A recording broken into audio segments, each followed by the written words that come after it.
Hello everyone, welcome to Two Car Pros. My name is Ryan, and today we're going to be taking a look at how to replace the front brakes for a 2005 Honda Civic so you can save some serious cash by doing the work yourself and knowing the work is done correctly.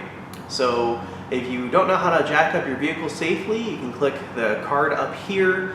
It's really a simple process. I have a great video on that. I will also put the link down below in the description, along with any materials you might need. With all that out of the way, let's go ahead and jump in. Okay, so the first thing we need to do is remove the wheel here, and if you don't have an impact gun, you're going to break these loose on the ground using your lug wrench or a 19mm socket with a breaker bar. But if you have an impact gun, we'll make short work of these.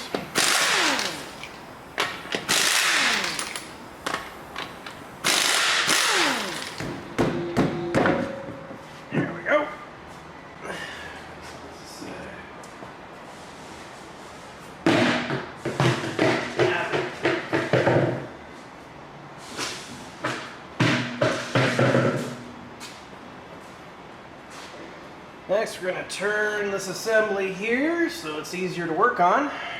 Alright, so we need to remove these two bolts here. They're both 12mm, and the mechanism that holds them in place is a 19mm, or you could use like a big set of channel locks or something. So we're just going to remove these, and the reason we're holding this with a wrench is because when we loosen this, it's going to want to spin that. So once you break that loose, usually it just backs off nice and easy. Not always though.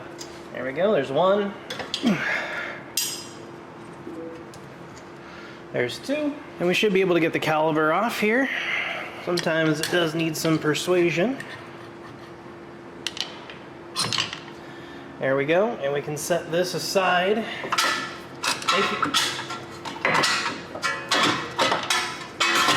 Affix the caliper in such a way that it won't hang on the brake line up here. So the next thing we're going to do is remove these springs. I'm going to hold on to those just in case our next brake kit didn't come with them. And we can remove these brake pads here. And they'll just slide out. These are actually fairly new, but what I think happened is they weren't broken in properly, so they kind of develop a glaze on it, and it really prevents them from working, so we're replacing them. Next, we're going to take a 17mm and remove these two bolts here that hold the caliper bracket to the assembly. Usually you just need to break these loose. However, they can be on quite snug. Move that just like that. Okay, so what we need to do is remove these two Phillips head screws. These are used during assembly of the vehicle. And the way you want to get rid of those is with an impact screwdriver here. And yeah, you just put it on like this. You can rent these at AutoZone.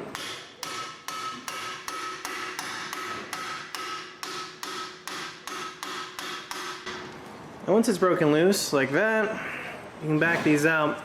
Now, you don't necessarily have to replace these. You can if you want to. They're kind of nice to have, but getting them out again if they become stripped is really quite the pain. And they're really only there for a manufacturing standpoint, and I'll show you why later.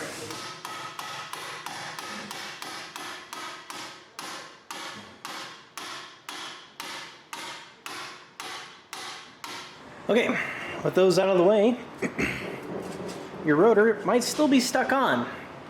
So what do? You grab a hammer and you strike here, never on the stud, never ever on the stud. You want to strike right here.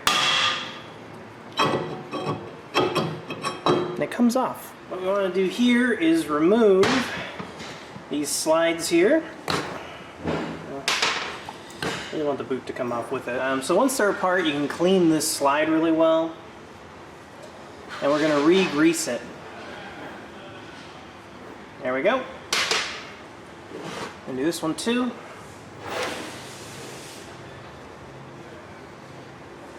Get that grease off there, because that grease is no good.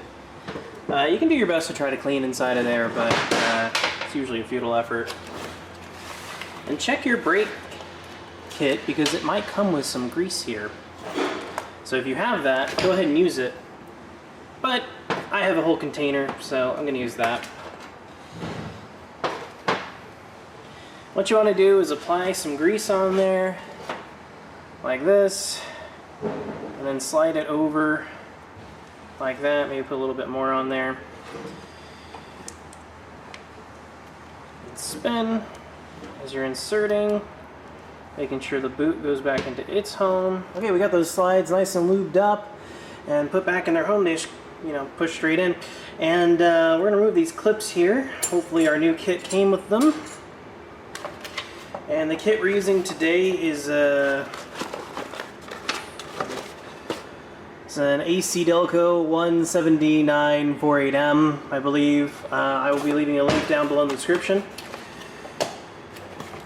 So no, there is no extra clips that came with it, and I'm glad we saved those springs because it also didn't come with it.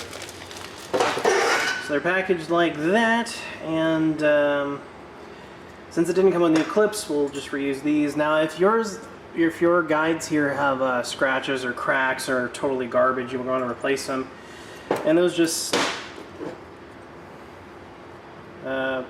press right in like that, as does the top.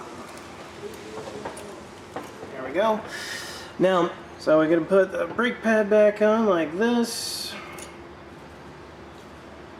Have that. There we go. Making sure our wear indicator is located here on the back side. And go ahead and slide this next pad in here. Alright, so it looks like now you gotta replace these springs here. This helps get back the pads back off, and we're just gonna put them in how we found them, like that. And those will lay down once the caliper is sitting on it.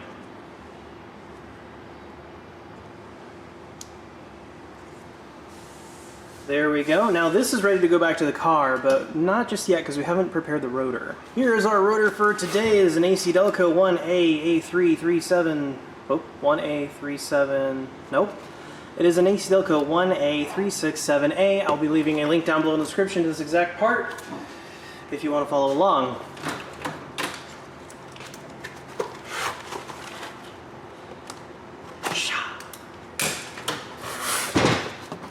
There we go. That's what the rotor looks like new from the factory.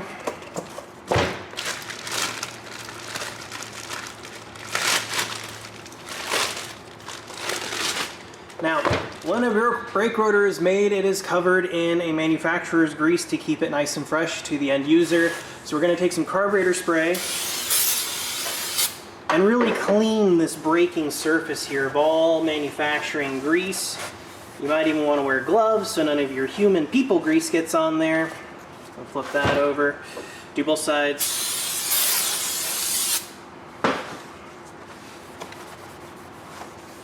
You can also use brake clean if you don't have carburetor spray. There we go. And now this can go back to the car. Now we can replace our brand new rotor here. There we go. Now if you want to, you can put those screws that we removed earlier with the impact out.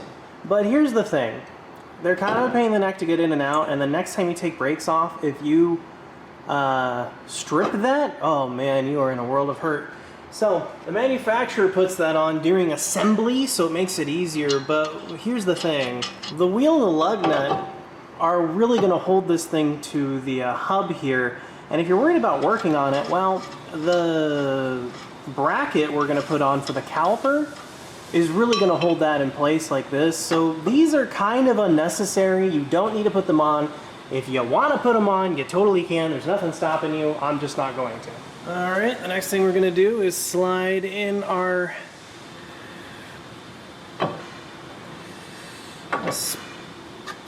mounting assembly that we did earlier.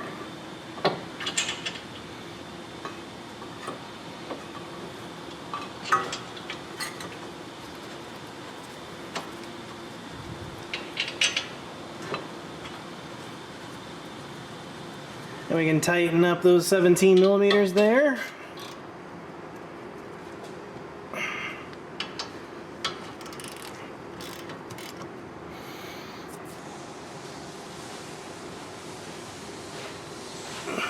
And these are fairly big bolts, so they're going to be pretty tight.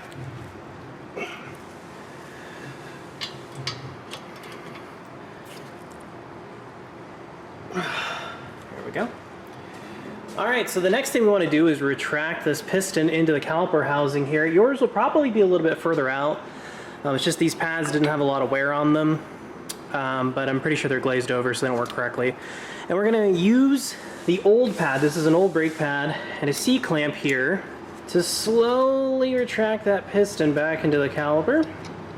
Using a C-clamp is really nice. You can use a pair of channel locks though, as long as you keep using this old brake pad. But a C-clamp I feel is easier, does a lot of the work for you. So once it's backed all the way into the housing, we can get rid of the C-clamp and throw that pad in the trash. All right, we can go ahead and push in our brake pads here to hug the rotor for us. Make sure the rotor is fully seated back there onto the hub. So that's a little trick for you. You can push the rotor in and pinch those, and then we can replace our caliper. Making sure we don't twist up the brake line. We want to make sure the brake line is nice and free. So you get to this stage and it won't go any further, so you got to push on those slides into their home so the caliper can go into it. And then we need to replace these bolts here.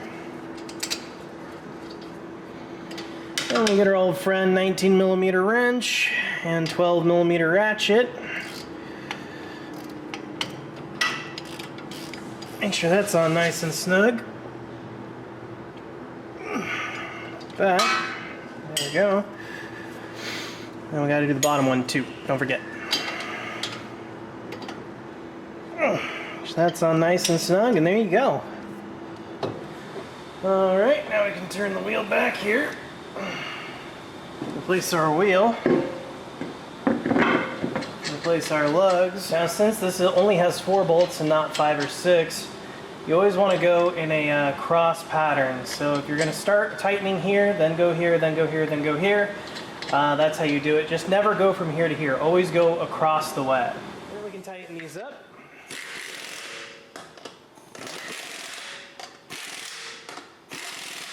There we go, and don't worry, we'll torque it once it's on the ground with a torque wrench. And the next thing we're going to do is grab our torque wrench with our torque setting loaded and make sure these lug nuts are at the correct torque spec. You can rent one of these from AutoZone for free. No, they don't pay me to say that, it's just true. And there we go. All right, so the next thing we're gonna do is hop in the driver's seat and depress the brake pedal very, very slowly, all the way down to the bottom of its actuation. And let it come back up very, very slowly. And what we're doing there is pushing the piston out of the caliper so the brake pads are at a correct distance, because if you didn't have brake pressure, the vehicle's not going to stop. And I can already tell after the second pump it is getting much firmer. So you want to keep doing this until you get a very firm pedal. And you're probably going to want to do it at least 5 to 6 times, maybe more if you're not feeling that pressure. There we go, nice and firm pedal. So that's how to replace your front brakes, but you're not quite done yet. You need to brake in your brakes properly, because if you don't, they can develop a glaze, they can not work properly, they could work very, very poorly, which kind of eliminates the whole process of, you know, changing your brakes. So in order to brake them in properly, you need to drive the vehicle to about 10 miles an hour and make it so the brakes touch for like a second or two. So you want the brakes, the rotor and the pads to meet and go. So the dust that's created when those two machine surfaces meet kind of goes away. You know, they meet properly and they mesh and everything's okay, because if you just clamp down on it really hard without breaking it in like a braking type situation from a high speed, you can develop that glaze and the brake pads could not work or work less effectively, which is not what you want obviously in a braking system. So you need to do that a couple of times, probably like 6 times honestly, in like a neighborhood on flat ground. You know, just speed up to 10 miles an hour, no faster, and then introduce the brakes a little bit, let off, a little bit, let off, a little bit, let off, and that dust is going to get out of there. Your brakes are going to be broken in properly, and you have just done your brakes yourself while saving yourself a ton of money. Thank you so much for watching. If you're interested in this type of content, I try to upload every Saturday. Make sure you subscribe down below and ring that notification bell. It helps out my channel a ton as we approach 100,000 subscribers. Thanks again for watching, and I'll see you next time.